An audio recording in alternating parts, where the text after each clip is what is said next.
ഇപ്പം നമ്മളൊക്കെ ഒരുപാട് ബിസിനസ് സമ്മിറ്റുകളും സെഷൻസ് കാര്യങ്ങളൊക്കെ അറ്റൻഡ് ചെയ്യുന്ന ആൾക്കാരായിരിക്കും. ഇപ്പം ഞാനും മുമ്പ് ഒരുപാട് സെമിനാർസ് പ്രോഗ്രാംസ് കാര്യങ്ങളൊക്കെ അറ്റൻഡ് ചെയ്യാറുണ്ട്. സെയിൽസ് റിലേറ്റഡ് ആയിട്ടുള്ള, മാർക്കറ്റ് റിലേറ്റഡ് ആയിട്ടുള്ള പല പ്രോഗ്രാംസ് നമ്മൾ അറ്റൻഡ് ചെയ്യാറുണ്ട്. അധികവും ഡെയിലി വർക്ക്ഷോപ്സ് കാര്യങ്ങളൊക്കെ ആയിരിക്കും. അപ്പോൾ അത് ത്രൂ നമ്മൾ പോകുന്ന സമയത്ത് നമുക്ക് നല്ല രീതിയിലൊരു അഡ്രിനാലിൻ, ഒരു മോട്ടിവേഷൻ നമുക്ക് ക്രിയേറ്റ് ആവും. എന്നാൽ ഈ ഒരു ഇമ്പാക്റ്റിന് പുറമെ നമ്മൾ അവിടെ സെഷൻസിൽ എടുക്കുന്ന കാര്യങ്ങൾ നമുക്ക് നമ്മുടെ കമ്പനിയുടെ ഗ്രോത്തിന് വേണ്ടിയിട്ട് ഇംപ്ലിമെൻറ്റ് ചെയ്യാൻ സാധിക്കുന്നുണ്ടോ എന്ന് ചോദിച്ചു കഴിഞ്ഞാൽ വളരെ വിരളമാണ്. അതാണ് അതിൻ്റെ ഒരു സത്യാവസ്ഥ എന്ന് പറയുന്നത്. അപ്പോൾ എങ്ങനെയാണ് നമുക്ക് കൃത്യമായിട്ടുള്ള ലേണിങ് നമുക്ക് നമ്മുടെ കമ്പനികളിലേക്ക് ഇൻ്റഗ്രേറ്റ് ചെയ്യാൻ പറ്റുക? ഈ ഒരു കാര്യം ഞാൻ ആലോചിച്ച സമയത്ത് നമുക്ക് ലേണിംഗ് എന്ന് പറഞ്ഞാൽ ഒരു കണ്ടിന്യൂസ് പ്രോസസ്സാണ്. നമുക്ക് ഒരു ദിവസം കൊണ്ട് പോയിട്ട് ഒരു പുതിയ കാര്യം നമുക്ക് പഠിച്ചെടുക്കാൻ പറ്റിക്കൊള്ളുന്നില്ല. അതൊരു കണ്ടിന്യൂസ് പ്രോസസ്സാണ്. നമ്മൾ റിയൽ ടൈമായിട്ട് പഠിക്കുകയും നമ്മുടെ ഫേമിന് വേണ്ടിയിട്ട് അത് റിയൽ ടൈമായിട്ട് ഇൻ്റഗ്രേറ്റ് ചെയ്യാൻ സാധിക്കുക എന്നുള്ളതാണ് അതിൻ്റെ ഒരു ഔട്ട്പുട്ട് എന്ന് പറയുന്നത്. അത് സ്റ്റെപ്പ് ബൈ സ്റ്റെപ്പായിട്ട് നമുക്കൊരു അടുത്ത ഫേസിലേക്ക് നമ്മൾ ഓരോ പ്രോസസ്സായിട്ട് നമുക്കിത് ഇൻ്റഗ്രേറ്റ് ചെയ്തിട്ട് നമുക്ക് കൃത്യമായിട്ട് നമ്മുടെ കമ്പനീൻ്റെ ഗ്രോത്തിലേക്ക് ഇത് ക്രിയേറ്റ് ചെയ്യാൻ സാധിക്കുന്നുള്ളതാണ്.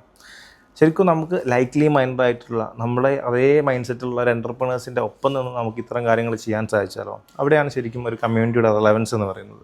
ഇത്തരത്തിൽ റിസൾട്ട് ഓറിയൻറ്റഡ് ആയിട്ട് വർക്ക് ചെയ്യുന്ന ഒരു എൻ്റർപ്രണേഴ്സിൻ്റെ കമ്മ്യൂണിറ്റി നമ്മൾ ക്രിയേറ്റ് ചെയ്തിട്ടുണ്ട്.